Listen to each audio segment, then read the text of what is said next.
Tell us a bit about myself. नहीं यार, actually I can do better. एक second. यार ये सब थोड़ा प्रिपेयर करने वाली चीजें हैं. Start.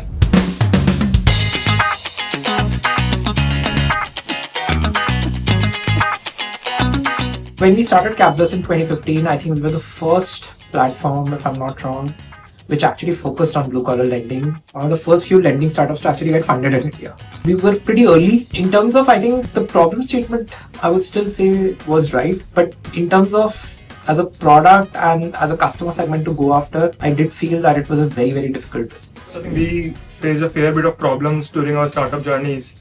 I'll not be honest to say that we have just one problem, but there were problems all across, hiring, retaining talent, fundraising, all across the board. Primarily because we are pre-PMF, so pre-PMF startups have to go to multiple challenges. One of the key mistakes, at least, that we had made as founders was not putting adequate thought in selection of the market. We talked to a lot of people and we only took advice from people who were actually wanting that product.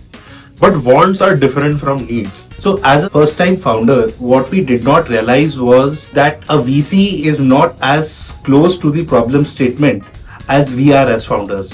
And hence, we used to spend a lot of time in explaining our solution, how novel our solution is, rather than spending a lot more time on the problem statement. One thing that I think probably we wish we would have known before is, how typically investors or VCs think about fundraising. Of course, if you don't have your own capital to invest, you have to rely on external capital and raise funds to be able to grow the business. And understanding how the other side of the table thinks is also very important. I think we made a lot of mistakes around just borrowing some level of conviction that, okay, if company A or company B has raised so much of funding in a particular space, maybe we can also get funded.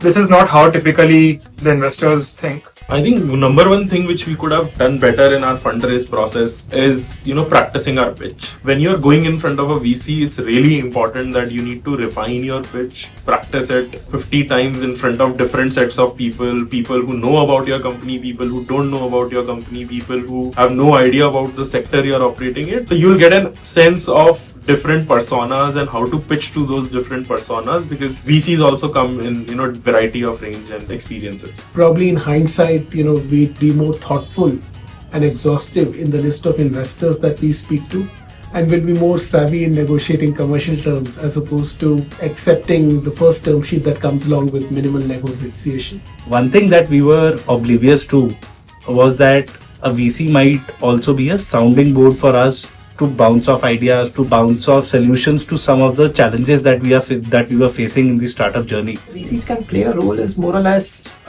being this friend to you, or this, let's say devil's advocate to you, or questioning your own assumptions.